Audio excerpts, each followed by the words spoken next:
2/12/2022 को कटिहार में 7 लोगों की निर्मम तरह से नरसंहार किया गया और आज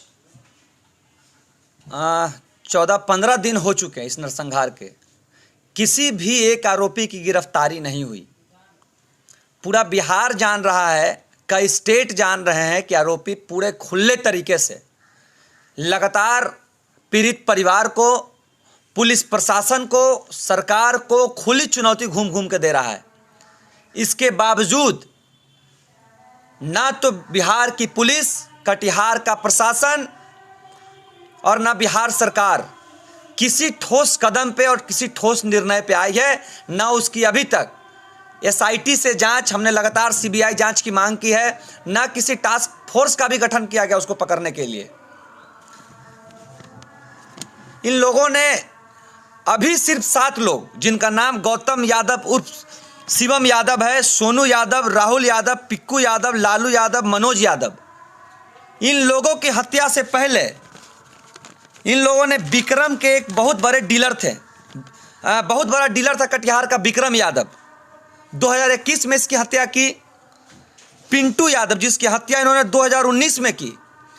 बोतन यादव जिसकी हत्या इन्होंने 6 महीने पहले की, जिसकी लाश तब मिली जब इस कटिहार नरसंहार का खुलासा हुआ और जब एसपी रेड करने गया तो कंकाल के रूप में इसका लाश को बरामद किया गया। इसके परिवार ने पुतला बनाकर इसका दाह संस्कार किया था। ये लगातार आज ही नहीं, इससे पहले भी इसने कई इस तरह के हत्याओं को अंजाम दिया है। और सिर्फ यादव समाज नहीं, इसने भूमियार समाज के भी कई लोगों की हत्या की है, जिसमें 2 लोग हैं। नन्हक राय पूर्व में इनकी हत्या इसलिए कर दी गई कि इन्होंने लेवी देने से मना किया। मुकेश ठाकुर, इनकी हत्या इसलिए की गई कि इन्होंने अपनी जमीन देने से मना किया। 2 ऐसे मुखिया प्रतिनिधि, निरंजन सिंह, ब्रह्मदेव राय, जिनको डरा धमकाकर चुनाव से उनका नॉमिनेशन वापस लिया गया। ये पूरी तरह से एक बहुत बड़ा राज्य स्तर का गिरोह चलाते हैं और जिसका संरक्षक कहीं ना कहीं कटिहार का डीएम, एसएसपी और कुछ एमएलसी, अशोक अग्रवाल जैसे एमएलसी, मैं शुरू से कहते आया हूं कि इनका फ़ोन डिटेल चेक किया जाए, वहां के डीएम का फ़ोन डिटेल चेक किया जाए, एसएसपी का फ़ोन डिटेल चेक किया जाए। लेकिन हमारी बातों को अनदेखा करते आए हैं प्रशासन के लोग हों या सरकार के लोग हों। लगातार इसका गिरोह सक्रिय होकर, इसके गिरोह के कुछ मुख्य मेंबर हैं जो रंगदारी लेना, हत्या करना, लूट करना, किडनैपिंग करना इनका पेशा है। और ये इसके कोर समझ लीजिए कि लोग हैं, इसके मजबूत स्तंभ है। पहला मोहन ठाकुर है जो इन सभी को डील करता है।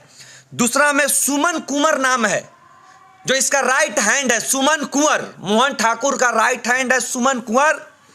टाइगर राय, दूसरा टाइगर राय जो इसके सारे जमीन के अवैध धंधों को देखता है। तीसरा नाम है अमन तिवारी, जितना कटिहार में लूट होता है इसका अहम लोग है ये, अमन तिवारी इसका नाम है। धीरज सिंह, अमित कुंवर और भी कई नाम हैं जो इसके पूरे सरगना कोऑपरेट ये लोग करते हैं। और ये लोग पूरे कटिहार में, कटिहार के इर्द गिर्द के इलाके में, इनका नेपाल में भी कई तरह का काम चलता है। कई हत्याओं को इन लोगों ने नेपाल में भी अंजाम दिया है। मेरा सवाल स्पष्ट है कटिहार डीएम से, कटिहार एसएसपी से, बिहार सरकार से, कि जब इसने पूर्व में ही दर्जनों हत्याकांड को ये लोग अंजाम दे चुका है, फिर ऐसे लोगों पे अभी तक सीसीए के तहत कार्रवाई क्यों नहीं की गई? ऐसे लोगों को नज़रबंद क्यों नहीं किया गया है? ऐसे लोगों को जेल में ही छूटने के समय क्यों नहीं रोका गया? पूरी तरह से प्रशासन और कुछ भाजपा के लोग इसके संरक्षक बने हुए हैं। ये लगातार क्राइम करता है और इन्हीं लोग के सानिध्य से ये लोग छुपा बैठा रहता है। आज 15 दिन बीत चुके, अभी तक गिरफ्तारी नहीं होना यह दर्शा रहा है कि कहीं ना कहीं पुलिस प्रशासन इससे मिला हुआ है। हम स्पष्ट कहना चाहेंगे कि वो परिवार अभी तक डरा हुआ है। वहाँ पे जो कुछ लोगों की हत्या हुई अभी 100 बीघा से ऊपर ये लोग जमीन जोत रहे हैं यादवों की वहां पे। ये लोग लगातार भूमियार समाज के लोगों से पैसा वसूली करते हैं। किसी पासी समाज के लोगों से ये लोग खेत छीन ले रहे हैं, किसी अन्य समाज के लोगों से उनका रोजगार छीन ले रहे हैं। ये लोग लगातार वहाँ की जो भी आम आवाम है, किसी भी जात धर्म के लोग हो, वो पूरी तरह से इन लोगों से पीड़ित है। और ऐसे लोग जब तक समाज में जिंदा रहेंगे और जब तक समाज में रहेंगे, समाज का न्याय नहीं हो सकता। अगर सरकार और कटिहार प्रशासन, बिहार प्रशासन चाहती है कि इन लोगों को न्याय मिले तो जल्द से जल्द इसकी गिरफ्तारी, वरना इसका इनकाउंटर कर देना चाहिए, मार देना चाहिए। वैसे ये लोग नहीं तो समाज के लिए एकदम कलंक बने हुए हैं। और मैं स्पष्ट कह दूं, छात्र आंदोलन, आप लोग जानते हैं कि इंदिरा गांधी जी की सत्ता छात्र आंदोलन से हिली थी। गुजरात में पहली छात्र आंदोलन से सरकार गिर गई थी। लगातार छात्र इस मुद्दे पे आगे है। हमारे नेता जन अधिकार पार्टी के संरक्षक पप्पू यादव, जो पहली मर्तबा कोई नेता कटिहार गया जिसके बाद वहां पे चौकी बनाने पे प्रशासन बेबस हुई, तो लगातार हम लोग ये लड़ाई लड़ रहे हैं। बिहार का छात्र, नौजवान, युवा, ये लड़ाई जब तक गिरफ्तारी नहीं होती है, ये नरसंहार के आरोपी मारा नहीं जाता है, पीड़ितों को उचित मुआवजा नहीं मिलता है, उनको न्याय नहीं मिलता है, तब तक हम लोग लगातार ऐसे ही आंदोलन करते रहेंगे। आपको भी धमकी मिली थी जान से मारने की, आपने एफआईआर दर्ज कराई? देखिए, मुझे परसों 7:02 पे एक इंटरनेट कॉल से ये कहा गया कि मनीष यादव तुम चुप हो जाओ, वरना तुम्हें हमेशा के लिए चुप करवा दिया जाएंगे। खुली चुनौती थी, खुली धमकी थी मुझे जान से मारने की, लेकिन मैं धमकियों से नहीं डरने वाला। जो पीड़ित समाज है उसके लिए लड़ाई हम लोग छात्र जीवन से लेकर अभी तक लड़ते आए हैं और लगातार लड़ेंगे।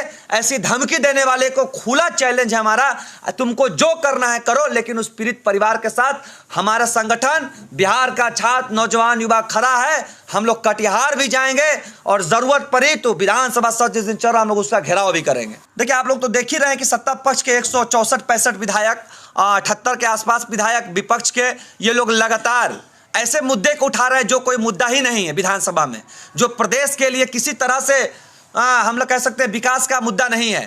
तो पूरी तरह से एक देख लीजिए कि ये नरसंहार एक अछूता होते जा रहा है।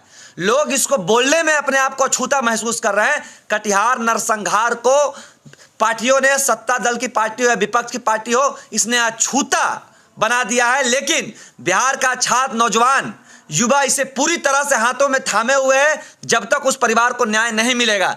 और जरूरत पड़ी तो मैं माननीय जो भी बिहार विधानसभा सदन में बैठे हुए हैं उन लोगों को भी खुली चेतावनी देते हैं कि आप लोग के खिलाफ भी हम लोग उतरने का काम करें।